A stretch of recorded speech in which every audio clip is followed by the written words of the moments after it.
When I think of my father, the phrase Maisa Avos Siman Labanim is what comes to mind. I'll give you an example. When my Zaidi was diagnosed in 1974 with stomach cancer, it fell to my father to take him to the hospital at all hours of the morning. It meant my father had to get up at 4 o'clock in the morning in order to take him for months. He never complained. And he was asked, how come you don't ask for a later appointment? My father said he doesn't want my Zaidi to think it's a tircha to take him to the hospital. Maisa Avos Siman Labanim. That made an impression on me. It's hard to focus just on one thing, but one outstanding quality that comes to mind is my father's marvelous capacity to recognize Chasdei Hashem. As in all families, we had some very good times and we had some difficult times. No matter how difficult, he always saw the Chesed Hashem and was able to say Baruch Hashem because he truly believed that if it came from Hashem, it was a Chesed. So that was his philosophy. It was what he taught us and the way he lived his life. You know, my father was a consummate businessman and would negotiate anything. He would negotiate with anybody, anywhere. And there was one area, though, that he never negotiated. I remember as a small child going with my father to Yeshiva, and he was given a price on the tuition for that year, and I was kind of surprised that he didn't negotiate the tuition. And he said to me, he said, you know, Rabbeim have to get paid. Schar Limud is one thing you just don't negotiate. There's no mazel bracha in it, and we don't negotiate Schar Limud. And it was very important to him that the Rabbeim who give of their time and give many, many hours above and beyond the work week and give of their emotions and so on, that they get paid well, that they get paid on time, and that was a priority of my father's. We've had the opportunity to have many of these boys in the home for Shabbos or for Yontif meals, and I think they're wonderful role models for the high school boys as well as for my own children. I think my father-in-law would be pleased to have these boys learning in a Beis Medrash named after him. My grandfather, Ezra Kirschenbaum, Alav Shalom, was born in New York in 1918 and grew up on the Lower East Side and in the Williamsburg section of Brooklyn. My grandfather attended the RJJ Yeshiva and Yeshiva Torah Vidas. During World War II, my grandfather enlisted in the U.S. Army. He was the first Jewish chaplain at the Hanzo Army Air Force Pilot Training Facility in San Antonio, Texas, caring for the religious needs of the Jewish servicemen. He always had a great sense of humor and was well liked by his peers.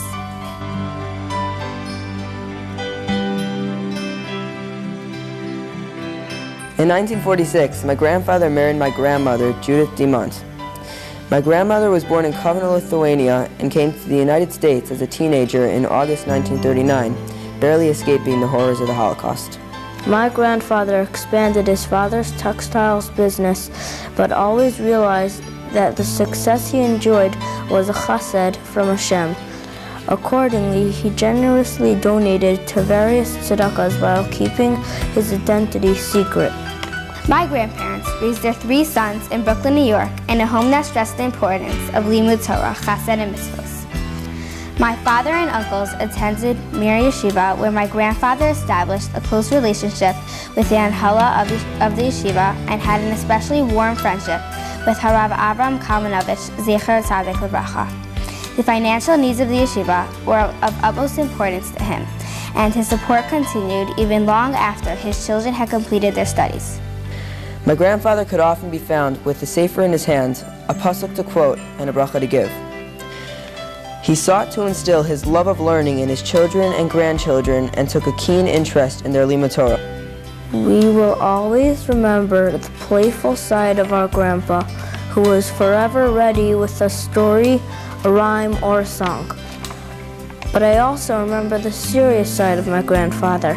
Whenever there was an avera in earshot or eyesight, especially Lashon Hara, my grandfather would seize an opportunity to try and end that avera, and by so doing was an inspiration to everybody around him. He was zocheh to see and was a model for 3 generations who were raised to follow Torah and mitzvahs. We hope that Beis Medrash Zichron Ezra will serve as a permanent tribute to the memory of our grandfather for all he stood for.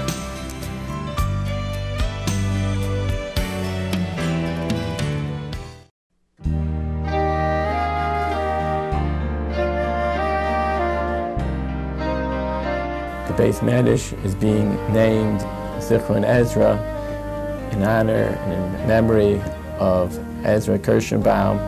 It's a tremendous chus for us. We have this name. It's a tremendous chus for him to be named a Beis Medrash after him, where there is learning going on day and night.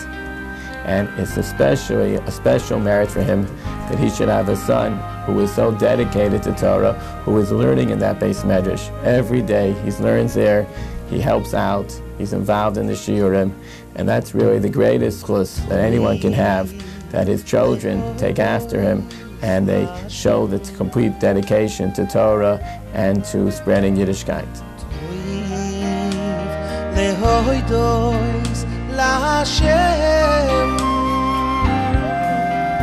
Oy hu lezamer, neshimecho el yoim. Toiv leyoidois laShem. Toiv leyoidois laShem.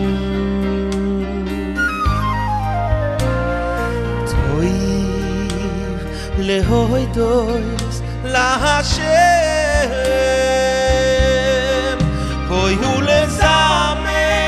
There are almost 50 Bachrim here from all over the country. All of us are here to help each other grow and learn in a true Torah environment.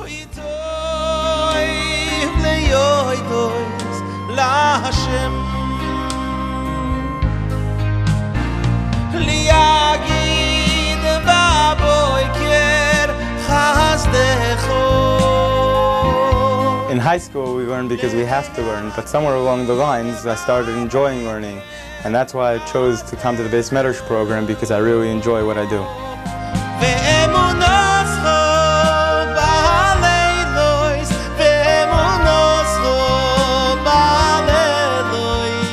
Sometimes the guys from the Beis Medrash program have the opportunity of learning with Baal Batim in the community. They're so appreciative that I'm not sure who gets more out of it, me or them.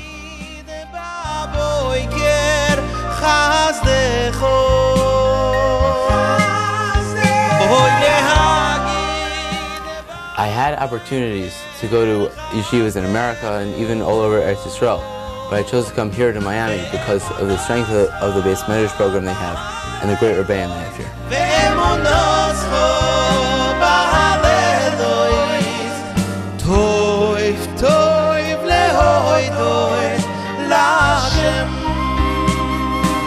I think that the Beis Medrash and Toras Chaim enhances the overall ruch of the yeshiva.